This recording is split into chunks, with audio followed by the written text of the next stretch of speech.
All right, it's 10:15. Everybody's seated, so we'll get going. My name's Dan Martinusen. I'm a clinical pharmacist in Victoria at the Royal Jubilee Hospital. And why that's important is for this presentation, I'll give you a pharmacist perspective on that, the topic. And I'm from Vancouver Island, and Vancouver Island seems to have embraced cannabis.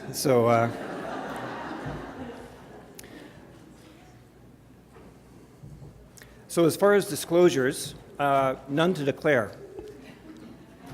Or for the purposes of maybe crossing a border one day, that's to say, I have not invested in cannabis companies, I'm not employed by cannabis companies, I'm not a director of cannabis companies, and I haven't benefited from cannabis in any way. All right, let's just pull out your phones and do a live poll.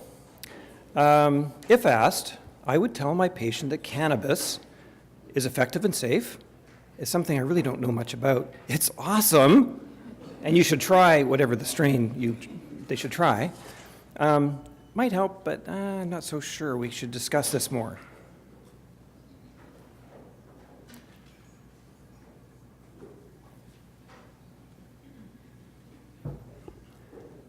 Give them a moment more for the results.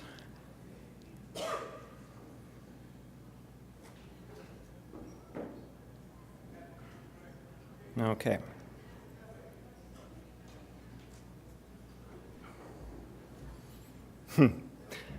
Very few people are willing to say it's awesome. Thank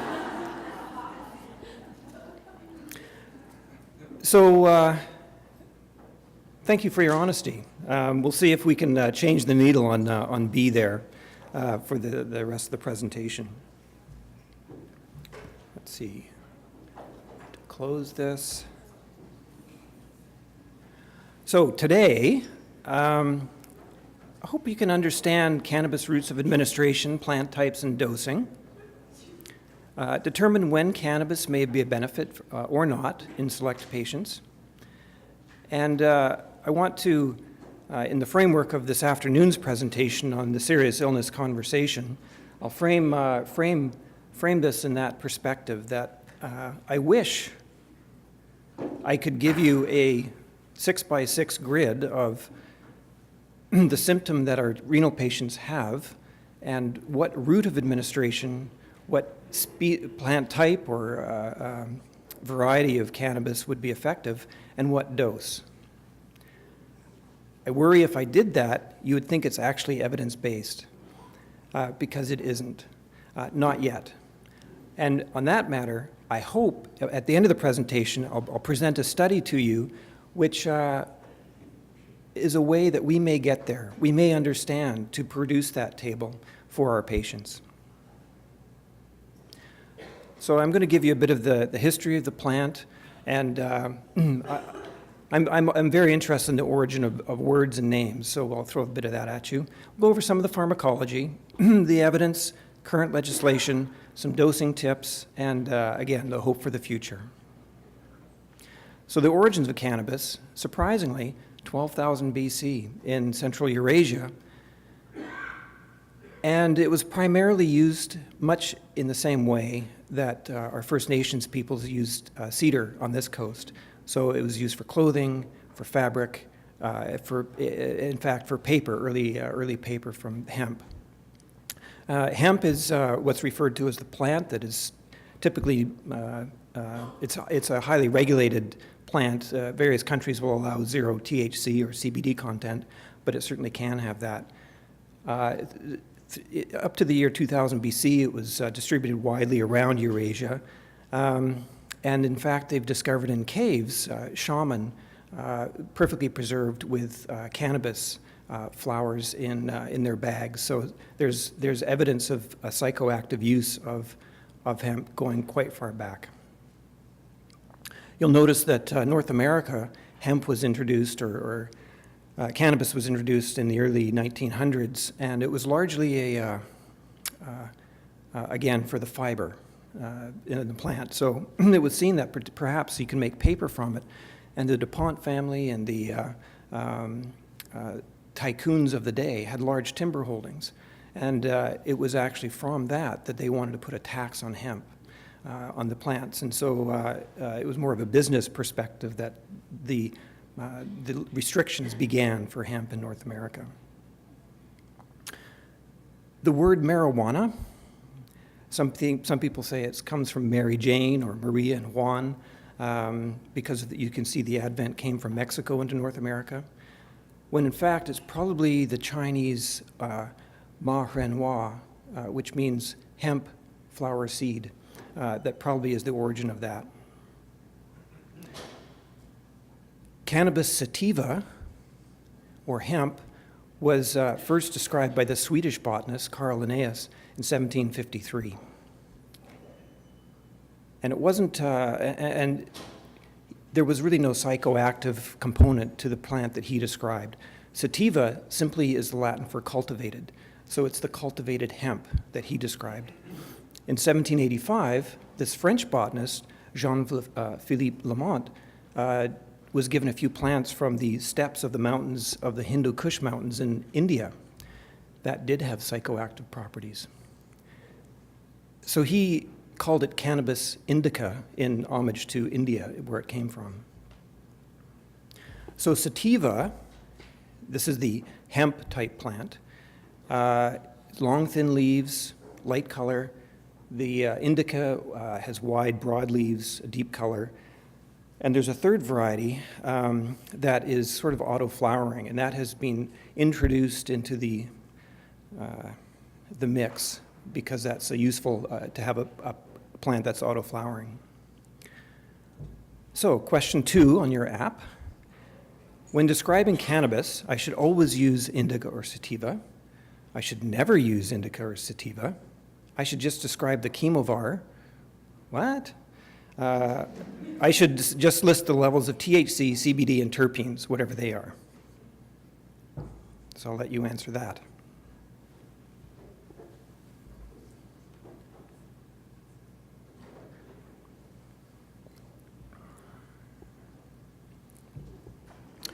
All right, let's see where we are.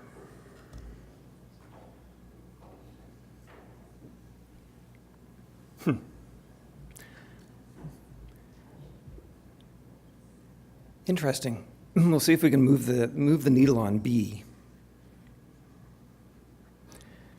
Certainly now in the age of recreational marijuana, indica and sativa will continue to be used, and we'll take a look at that and why that is. So a little bit more about sativa. It's a tall plant, 8 to 15 feet tall, and that makes sense because if you're using it for fiber, the fiber's in the stalk. Airy, tall buds, whereas the indica plant, if you think about growing on a mountain slope, the growing season is fairly short. It's a short in stature plant. It's bushy, dense, plump bulbs, and then there's everything in between, the hybrid strains. So the indica on the left, that's the euphoria, you're more sociable, it's kind of the daytime high, whereas the indica is kind of the nighttime body stoned, it's the mellow, carefree, relaxed, and that's how it will be marketed to us if we walk into a recreational marijuana store. So sativa on the left, tall in stature, narrow leaves, better suited for warm climates with a long growing season, or indoors with a long growing season. And the names are kind of exotic. They sort of are equatorial, so Acapulco Gold, Panama Red, Maui Wowie, etc. And indica, the names often pay homage to where it came from. So we have Hindu Kush after the mountains, or Purple Kush, Pink Kush. We have Afghan Kush. So these sorts of names. However, the clinical effects of the cannabis chemovar, chemical variety, have nothing to do with whether the plant is tall and sparse, or short or bushy, or whether the leaflets are narrow or broad. Because this is being one of the most manipulated plants, probably more so than roses and tulips. And Ethan Russo is a world-leading cannabis researcher. So the problem with cannabis, There's genetic variation from region to region. If I walk in to buy pink kush in Colorado or Amsterdam or Vancouver, I could well have a different genetic variety, and the content of THC and CBD could be different. They're common names, and some of them are wild. So it's much more exciting than drug names. But we'll see some of those names come up. And the chemovar, keep that in mind, that's the chemical variety. And so rather than talk about strains or, we should talk about the chemical variety. And there's a big diversity. So cannabis was actually used medically from 1840 to 1940. Remember, it was the psychoactive was first described officially by botanists in 1785, so it didn't take very long for it to find its way into prescription medicine. In the early 1900s, Bristol Myers Squibb, Eli Lilly, 30% of prescriptions, big companies were involved with this, up to 30% of prescriptions had some cannabis in them. So it was pretty widely used. There have been no known deaths from unaltered cannabis. There are designer synthetic cannabinoids. There have been adulterated cannabis that have resulted in severe harm. There was a case series, Washington, Idaho, and Oregon, where people who used cannabis developed acute renal failure and went on to dialysis, but it was not due to the cannabis, it was what else was in it that they were using. Cannabis is not the gateway drug that some would have us believe. 80% of street opiate users started with prescription opiates. Cannabis addiction is real, and it's anywhere from 5 to 10%. And we'll talk about cannabis use disorder a bit, or I can, undoubtedly some of you have had patients with cannabis use disorder. So the pharmacology, the endocannabinoids, they help us to eat, sleep, relax, and forget. So they're called anandamides as well as endocannabinoids. So this is the function for us in our body. There are two receptors, the CB1 receptor. It's everywhere in the CNS with an asterisk. And the reason I put the asterisk there, they're not found in the respiratory center.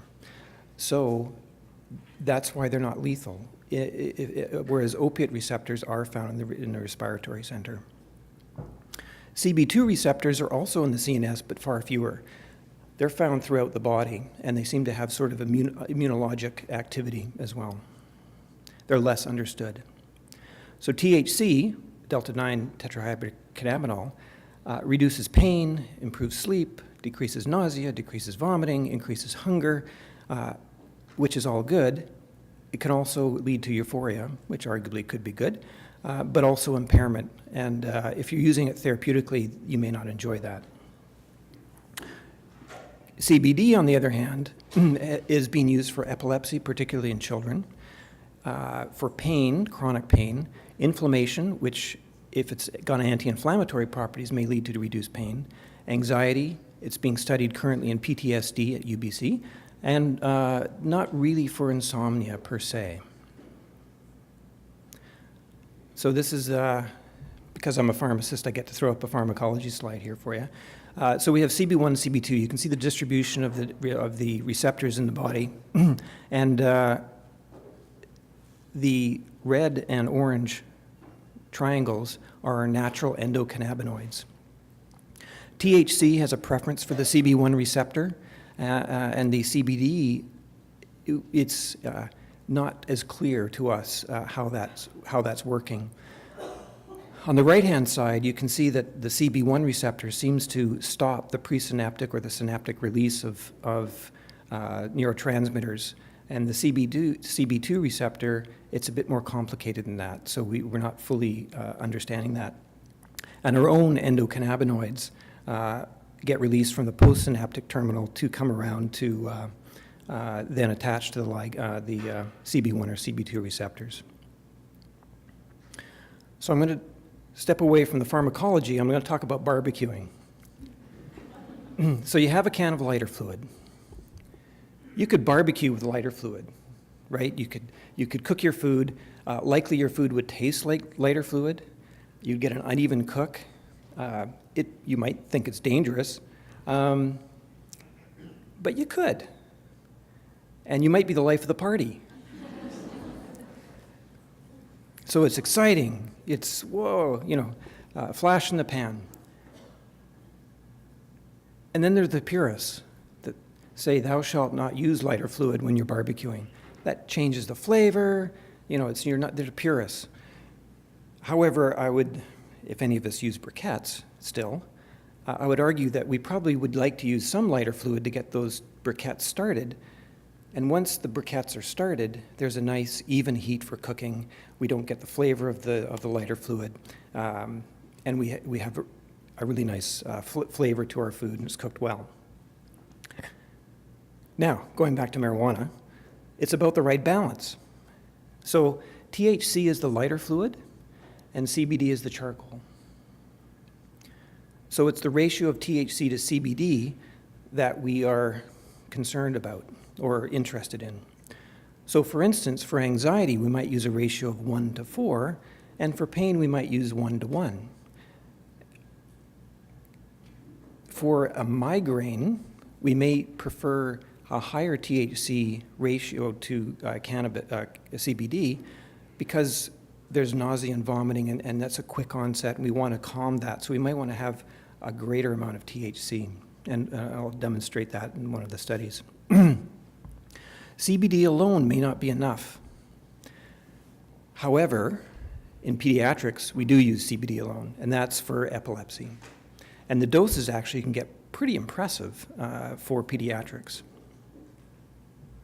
Now the downside. Hypotension, orthostatic hypotension, palpitation, tachycardia, and when it's smoked, dry and red eyes and a cough. 5 to 10% of users will develop a cannabis use disorder. And the literature varies, but anywhere up to 5% can develop a psychosis. So this is either an early onset to a schizophrenia that might manifest itself, or unmask something that's there, and that is a very real thing. There are drug interactions. So clobazam, again, for use for epilepsy, will have increased clobazam levels, and it will increase warfarin levels. Now, if you're a routine cannabis user for chronic pain or chronic conditions, that shouldn't be an issue. We'll just adjust the warfarin to it. But if you're a weekend warrior, and then we measure your INR on Monday or Tuesday, it might be affected. So I think cautioning patients is a reasonable thing to do. And typically, diabetics and renal failure patients will tend to be more sensitive to opiates and THC in terms of adverse events. Okay, we need to avoid THC, hopefully, in these populations. In pregnancy and breastfeeding, THC and CBD are fat soluble. So they preferentially will partition that way. So a breastfeeding mom clears THC and CBD from her system very easily, but unfortunately it's the child that is the clearing mechanism for that. A personal or family history of psychosis, and I've seen this certainly in a fellow that was in first year university who was a track star, did have psychosis in his family, and he started using cannabis, and to this day he's been pretty much institutionalized with schizophrenia. The youth under 25, we're told that the developing brain continues to develop till 25. But of course, in BC and Vancouver Island, we know that many youth are using. So, and obviously anyone driving or using heavy machinery after use. Now, if we have a balanced amount for pain, people have to get on with their lives, but by using the combination and in low dose, the psychoactive component will diminish over time. So this is just a review of some of what I've said in terms of the physiologic effects of CBD and THC. Interesting, the CBD, there's an antipsychotic component to it. So if you have a plant that you're using a chemovar that has a very high THC content, the balancing side of the CBD to the antipsychotic is not there. So that is a concern. But you can see deterioration of motor coordination, tachycardia, delayed gastric emptying, which could be a problem in our diabetics anyway, could be issues. So myself and Cliff Lowe and Claudia Hose, who's in Toronto at the moment, did a narrative review because this is a very real practice question. I've had many patients asked after this, and I would love to have that grid table where I could say, Pink Kush for you, Maui Wowie for you. But it doesn't exist. So we wanted to find out what was the evidence. And so I'm just going to give you word for word our findings from our paper that we we've submitted for publication. Based on studies conducted in patients without renal impairment, those treated with non-synthetic cannabinoids, so we're not talking about the Pharmacologic drug company stuff, were 43 to 300% more likely to report a 30% reduction in chronic neuropathic pain compared to placebo. However, there is currently insufficient evidence to recommend non-synthetic cannabinoids for other medical indications, although preliminary investigation to topical endocannabinoids for uremia-induced pruritus and end-stage renal disease is promising. Lastly, any benefits of cannabis may be offset by potential harms in the form of cognitive impairment, increased risk of mortality post-MI, and this has to do with tissue oxygenation, and this is largely around smoking cannabis, orthostatic hypotension, respiratory irritation, again with smoking, and malignancies, again with smoking. Vaping produces less chemicals than smoking because it's a lower temperature, but there's still some. So just to a review for you that the levels of evidence, we go from 1A, which is top-level evidence, RCTs or systematic reviews of RCTs. 1B are the RCTs, and down to expert opinion. What do you think? However, I caution you that an absence of evidence is not evidence of absence of effect. This drug has been prohibited since 1940, largely, and so the medical literature has been absent. Probably any literature up to 10 years ago probably focused on adverse effects. Then up to 5 years ago, probably talking about the legislative framework. And only recently are we getting publications around the therapeutic effect in a sort of a modern scientific way. So what did we find? For chronic neuropathic pain in non-renal patients, level 1A evidence. For nausea and vomiting, for the synthetic cannabinoids, level 1A evidence. For chemotherapy-induced nausea, for the non-synthetics, level 2B. As far as uremia, nausea, and vomiting, we didn't find anything. Anorexia due to cancer pain, level 1A. HIV-related anorexia, 2B. Again, uremia, again, we didn't find anything. Uremic pruritus, this is the topical localized therapy. So if you have a generalized pruritus with your patients, I can't see somebody lathering themselves up all over, but if you have an itch in a particular spot, then this seems to be effective. We put a question mark by insomnia, although anecdotally people will tell you otherwise, and that's fine. Because there's no studies in primary insomnia. So that was a decision we made in reporting. To move on to the state of legislation, medical cannabis still exists. It remains to be seen if it will still exist 3 to 5 years from now, but it still exists. There was no storefront prior to October 17th. It was a Simple Health Canada form that the physician faxed, and then the phone conversation happened between the licensed producer and the patient. Shoppers Drug Mart nationwide has the ability to engage with patients about cannabis, but they won't have cannabis in store. They are just a referral, essentially a referral service to the licensed producer. Physician needs to demonstrate duration of the prescription, anywhere from 1 to 365 days. They need to say a ceiling dose, so the maximum daily dose of typically 1 to 5 grams. And 1 gram is roughly 2 joints. Health Canada pegs it at 750 milligrams, and this is expressed in terms of THC content. And this is sort of has become a standardized way of thinking about it. And then it can arrive fairly quickly on your doorstep because it's mailed from the licensed producer.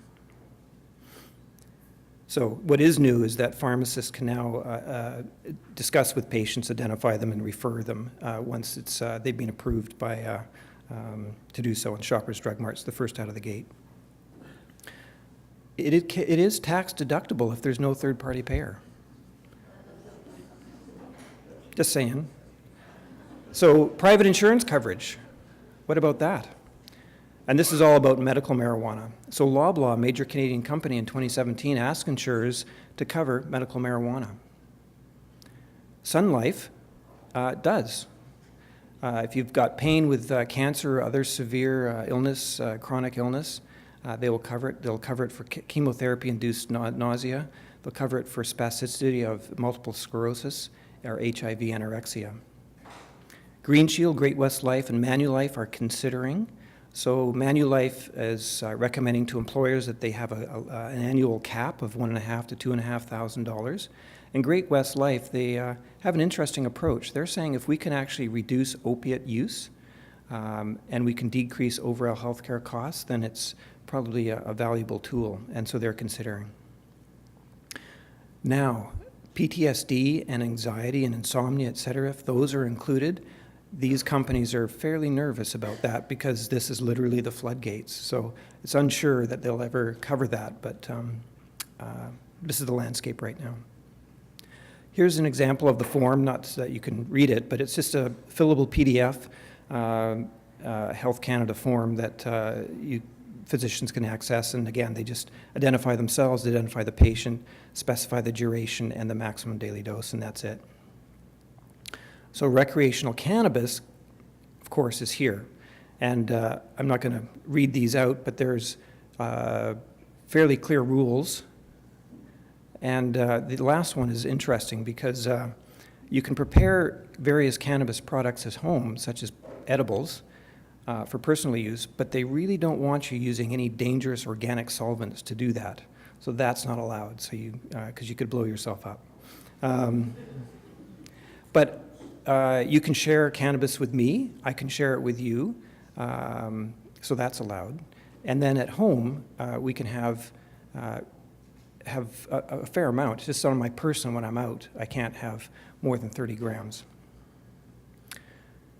This is from Greenleaf. It's just an example. I'm not promoting this in any way, but they'll often have some sort of dosing log, and this is very useful because the patient will record the date, the time of day, the strain name, whether they vaped it or used an oil or it was an edible, the THC and CBD content, the dose, the onset of effect, the duration of effect, symptom improvement by what %, and then any comments about side effects, what they didn't like about it. And then if they have this log and they can communicate with the licensed producer, then we can target what will work for them. So in BC, the BC Liquor Distribution Branch is the only wholesaler for non-medicinal cannabis. They buy from 32 federally licensed producers. It's sold in either standalone LDB stores or online. They're the ones that will license private retail stores. And it will not include edibles to start. So that is yet to be figured out. But probably within a year, there'll be some movement on that. And I imagine it'll be kind of a unit dose format. So each square of a brownie will have a gram or something like that. Health Canada also has information for health professionals, so you can just Google that.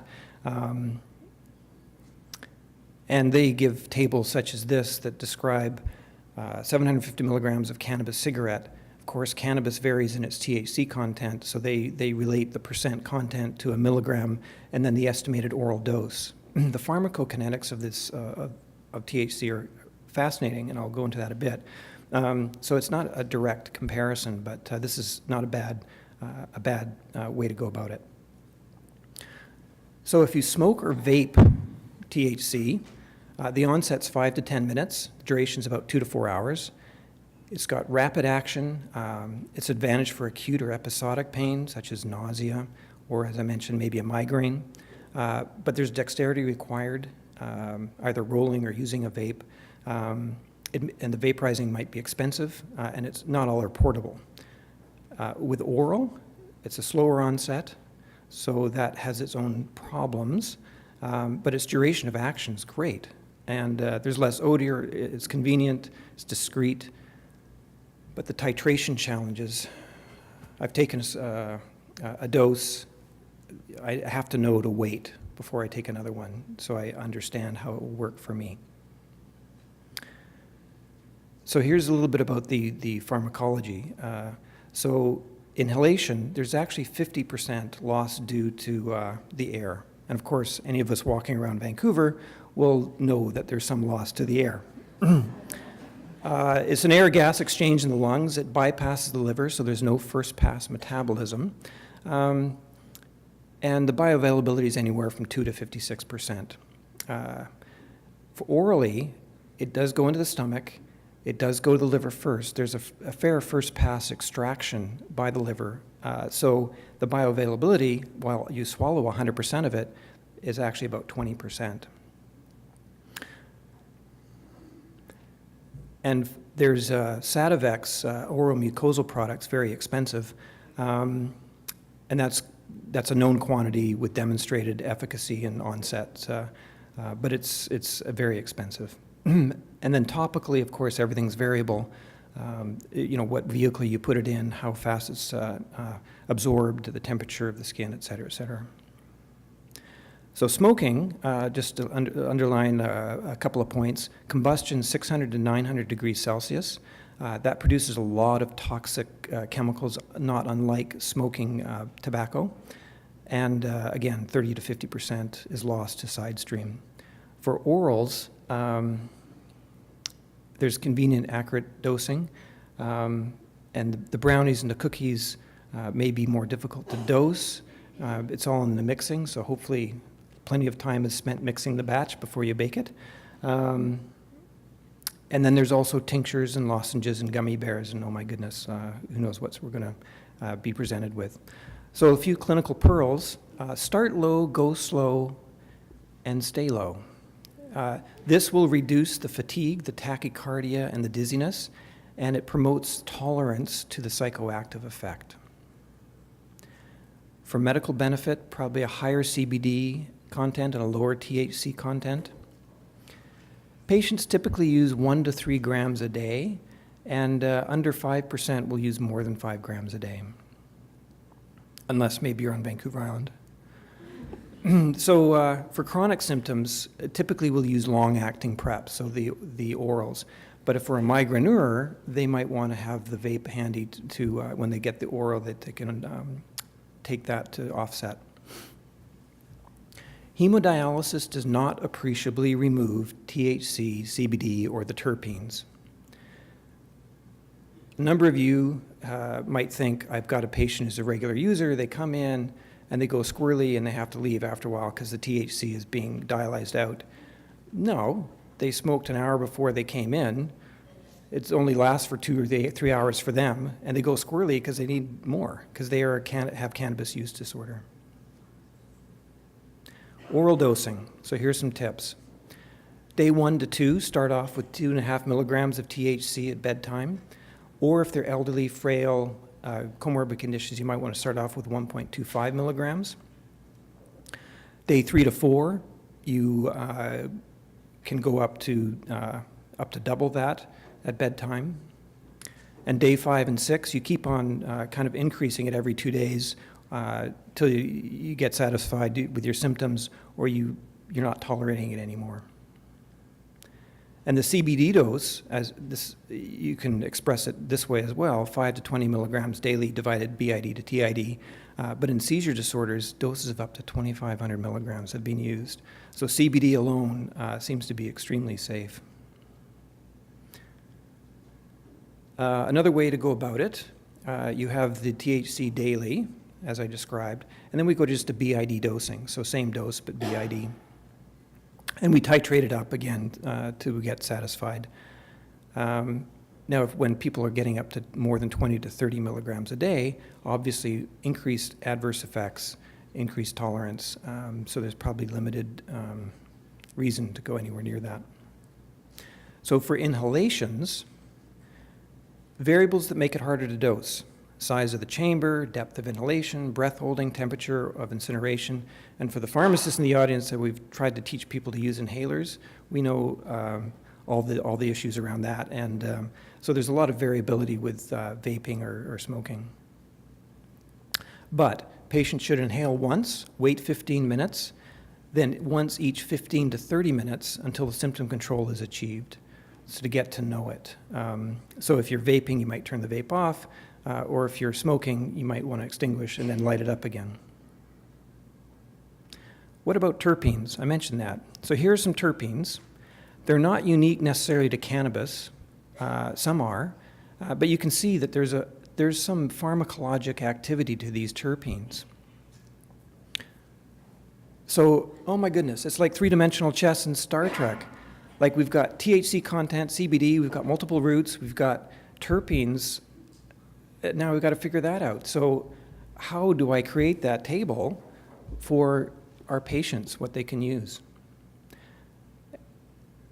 And this is where the licensed producers have really been helpful for our patients, because they have a knowledge, anecdotally, but also scientifically now. They know what's in their plants. They're genetically tested and they're chemically analyzed. So some have proposed a new cannabis classification where we have type 1, THC predominant, type 2, mixed THC CBD, and type 3, CBD predominant. But terpenes contribute to the pharmacologic effects and adverse effects, so this content should be known as well. So I present to you this study not because it's a renal study, but because this is the hope that I see. The 4 authors here, 3 of them live on Vancouver Island. The data is from British Columbia patients. The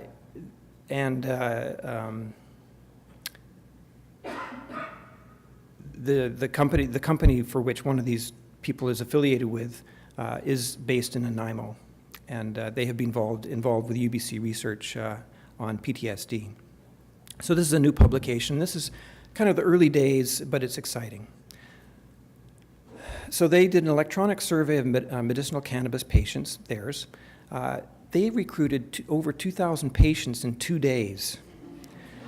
They gave them a $10 discount for their next order. They then went on to describe, get information from the patients, what they're using it for, and chronic pain. 40% had chronic pain. They asked about methods, the frequency, the quantity, the preferred strains. They knew the cannabinoid and terpene profile of their plants, and they used ID migraine as a validated tool. So if three questions were answered positively, that had a 97% predictive capacity that these patients actually had migraines. And OG Shark was the most preferred strain. And if you're curious about OG, that stands for Original Gangsta. So it comes from Los Angeles. But what's interesting, in this study, patients reported that they substituted cannabis for opiates 43% of the time. Antidepressants 39%, NSAIDs, triptans, you can see the numbers. That's kind of exciting. And 42% of the patients had chronic pain. So this paper, highly recommend reading it. It's kind of deep and steep, but this is the kind of information that they're revealing to us. And so, for instance, chronic pain is a primary illness. I now have a list of what patients actually prefer. Not only that, I've got the whole profile, the chemical analysis of these terpenes, the THC, the acid form of the THC, for the most popular strains. So when we're thinking about what will work for patients for their thing, with their symptom, here it is. This is what the patients are reporting. So I think this is pretty exciting. yeah, Skywalker OG, like it's pretty great names. So in summary, cannabis likely has a role in renal patients. We need more evidence to help our patients. We should have an organized way to ask our patient what works for them. And if we can get these researchers who live on Vancouver Island to run that study in renal patients, wow, that would be really very interesting. And I think they're going to be very well capitalized, so that we might be able to ask them. We can cautiously recommend medical cannabis for neuropathic pain. Okay, last question.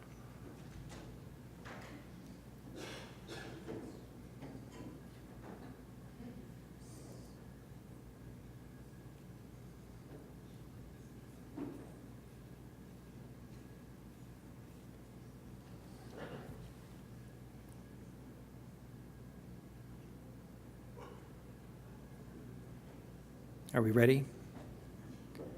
All right.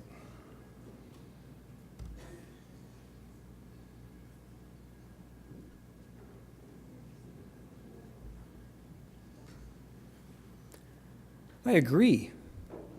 I totally agree. This is when we think about personalized delivery of healthcare, making it about the patient, it's about their experience. And we don't have the evidence base to provide them with what they should use, but we should listen to them and engage in research to understand what does work for them. And if we can reduce the burden of other medications, I think this could be valuable. So we'll see if anybody has any questions. There's a mic just here that we'll rove around for anybody who's wants to talk about their question, or I'll see if there's any questions on the app. I hope people have questions. Well, I hope I can answer the questions. Thanks a lot, Dan. And I don't know if anybody knows, but Dan filled in sort of at the last minute to do this talk. So it was really great and I think really helpful. My question to you is about Nabilone. There's been some issues with availability. I think the audience may benefit from knowing what's in Nabilone, what's the dose, what's the evidence for that, given that's something that's prescribed currently. Yeah, so the Nabilone is a synthetic cannabinoid. So it lacks the terpenes, it lacks the complexity of the plants, and it has been certainly studied in chemotherapy-induced nausea, good level of evidence for that. Does it work in the nausea of uremia? I don't know. We don't have the evidence for it. Yes, there have been, as with many drugs, shortages and availability issues, but it is one way that prescribers, if they weren't comfortable prescribing the natural cannabis, that they could prescribe a cannabinoid. But I think the complexity of the plant, there may be more to it than just prescribing Nabilone, but it certainly has evidence for chemotherapy-induced nausea. Yeah. Just could you clarify for us, please, if it's THC and CBD in that and what the proportion might be? So my understanding, and Cliff is right behind you, so he'll tell me as well. But I think it's more of a THC-like drug, whereas Sativex is a 1-to-1 ratio of THC to CBD, and that's an oral mucosal spray. But I think for about 30 doses, it's like $150, which down the street you could probably get a better deal. So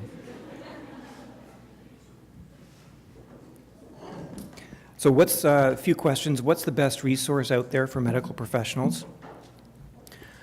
You know, the licensed medical marijuana producers, some of their websites are amazing. They're really insightful, and there's good information for patients as well as healthcare providers. So this Nanaimo company does have a good website that I visited. Greenleaf is another one. So we've all heard their names in the media, the companies. As far as the medical literature, it's scant, but that's growing. So, I just discovered that one article, and it just really filled a void in my mind of what we need to know.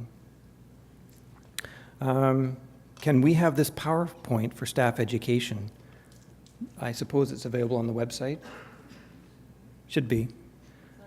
I'm not sure if the flame coming out of the guy's mouth will be on the PowerPoint, but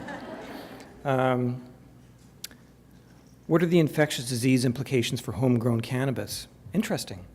So up to October 17th, people accepted that there could be heavy metals that are in the cannabis plant. You had no idea the growing conditions or what adulterations were there. Now we have a known quantity. If you buy seeds, you grow it at home, the genetic profile is there. It's going to be heavy metal free. It's going to be pesticide free.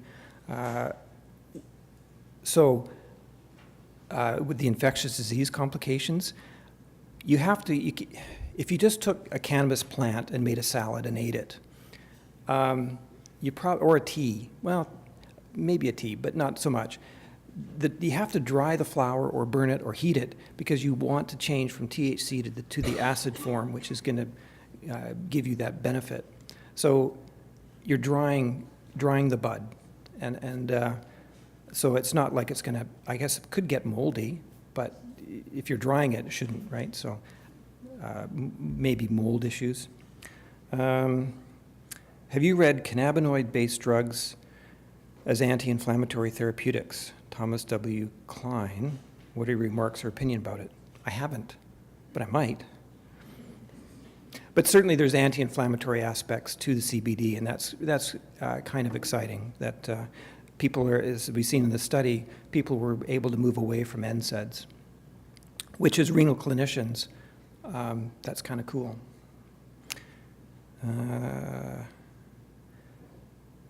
If grown at home, how would you control dose?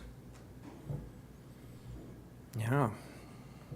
So much like non-prescription medications, you were given the authority to go out and buy whatever you want and to use it however you want. So if you get medical cannabis from a licensed producer or now recreationally, you actually control the dose already. I would say our advice to patients is get familiar with your cannabis. What dose works for you? Go slow, start low, stay low. Get to know it. So there are problems with dose, and as I mentioned, edibles. So if you don't mix your batter very well, one end of the pan, might be more enjoyable than the other end of the pan. Any other questions from the audience? Just hi, Dan. It was a very good talk. One thing, like while you were talking, I was looking on the BC Liquor Store or Cannabis Store, I guess, website, and it's quite interesting that now actually, like even the tincture 1-on-1, which was only sold by the Health Canada manufacturer a few months ago, now it's available with like the Health Canada manufacturer on the BC Liquor Store website.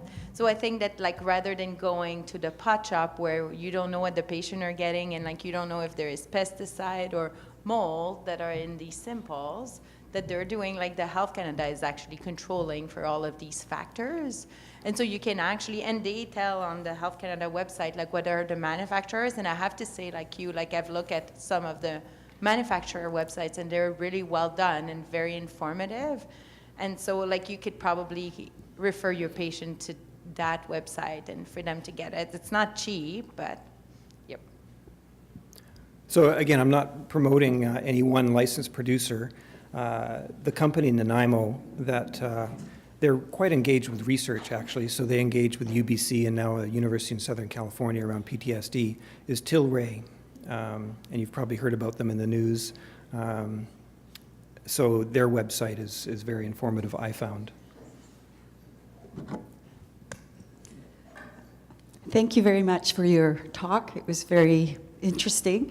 Can you just comment on the 5 to 10% cannabis use disorder in your literature review? Yeah, so these folks will, they truly are addicted in the true term of addiction. So it's a real thing. And it's probably more related to the THC content. And in fact, these folks will go on to use shatter or dabs. Has anybody heard of those two terms? So shatter is also known as honey or beehive because it's a concentrate of cannabis. And in sort of a certain temperature, it flows like honey. But if you cool it, it can become like on a creme brulee, where you tap it and then it shatters. So that's called shatter. And it can have a THC content of up to 80%. So we think plants, smoking is 25% is really high, 80%. And I have one patient that does use shatter. And it's kind of a all-consuming for them. And this patient does come into dialysis, and an hour or two later, that's it, got to go.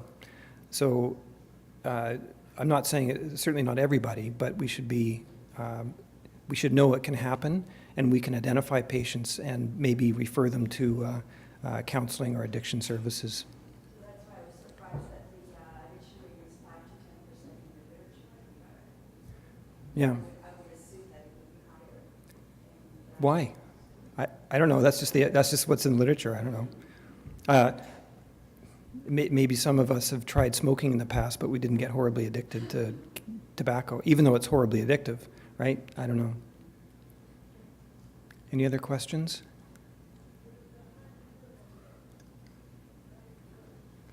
Yeah.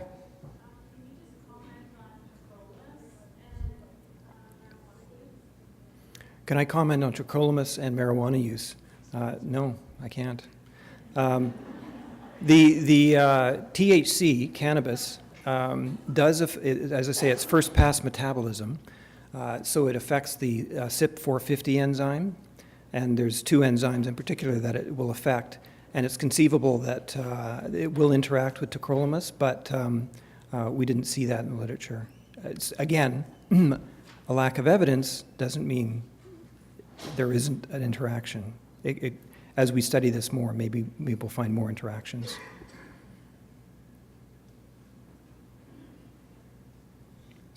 I can't have been that comprehensive. Come on, there's got to be some questions out there.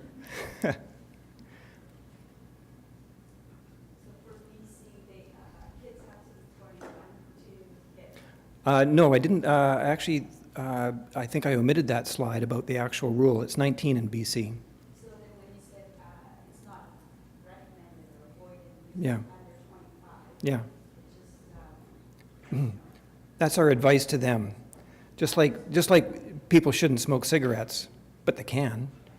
And so across the country, the rules are fairly similar, actually. It's kind of 19 across the country. So there has been a lot of interprovincial discussion and rules, but there are some variances around plants at home, edibles, those sorts of things. But Health Canada absolutely doesn't want us to use anything that will be volatile and combust and burn us when we make the edibles. So just to be clear. interesting that the evidence is there for young adults not to use after 25. And yet, originally federally they said 19 to 21. Yeah, I agree. But I also reflect that in British Columbia, in the absence of legalized marijuana, it has been used anyway. So I'm not sure that having a higher age will suddenly prevent people from using it anyway. So I suppose they had to strike a balance.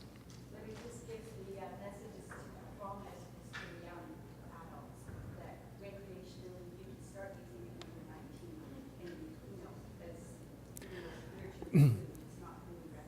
Yeah, so my daughter just turned 19, and she just received in the mail last week a nice letter from ICBC reminding her that she shouldn't really, smoke cannabis or use cannabis and drive. So, that's a nice message. So she looked at me and she said, "Well, duh."